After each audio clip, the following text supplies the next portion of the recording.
বলছি নন্দিতার হেসেল থেকে। আমি আজকে বেগুন বাসন্তী রেসিপি নিয়ে এসেছি।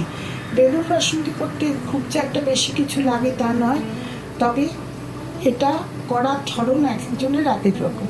আমি যেমন বেগুনটাকে সর্ষের তেলে সেগুলো পাঠিয়ে ভেজে নিয়েছি, একটু কাঁচা লঙ্কা বাটা নিয়েছি, সর্ষে বাটা নিয়েছি, একটু নারকেল বাটা নিয়েছি, আর একটু আমকে গ্রেট করে নিয়েছি, কাঁচা আম।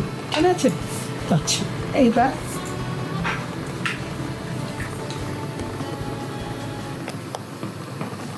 সর্ষে বাটাটা তেলের মধ্যে দিলাম।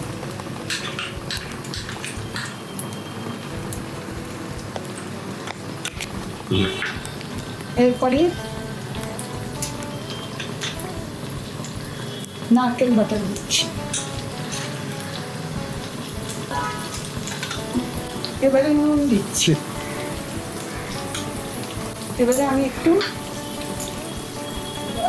কাঁচা লঙ্কা বাটা দেবো।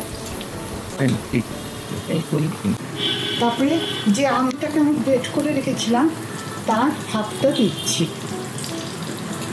এটাকে আমি জল দিয়ে কষিয়ে নিয়ে দেখাচ্ছি। বেগুন বাসন্তীর মশলাটা রেডি হয়ে গেছে, আর বেগুনও ভাজা।